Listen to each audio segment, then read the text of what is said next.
When Grace Greens was a small girl growing up in Canada, she already loved football.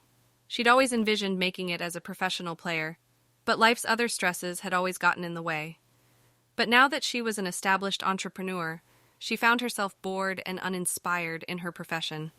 She happened to be watching the news when she spotted a commercial for the MPL Cup, Mars's first professional football event. Grace was curious, so she did some research and discovered that Professor Gaffer had orchestrated this tournament and recruited each of the participants. She grew more and more enthusiastic about the competition as she learned more about it. It was an opportunity to break away from her regular routine while also fulfilling a long-held desire to try something new. Grace was busier than ever before as the competition approached.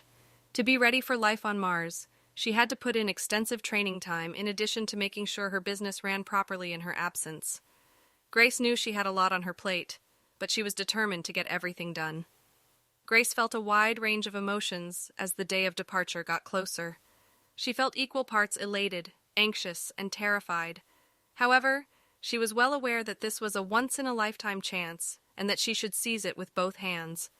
This day had finally come, and Grace, Glenn, and the rest of the crew were heading to Mars. Grace felt a surge of exhilaration as they stepped out of the spacecraft and onto the Martian land. Absolutely nothing in her life had prepared her for this. Life was difficult during the first several weeks on Mars. There was a need for adaptation to the environment and the reduced gravity. However, Grace remained resolute in her efforts, and her efforts bore fruit. Before long, she was rubbing shoulders with some of the galaxy's finest footballers. Even though the MPL Cup still wasn't for a few weeks, anticipation was high. Grace could see that the teams were nervous as they worked hard in practice for the upcoming competition. She anticipated stiff opposition but was prepared to perform at her best anyway.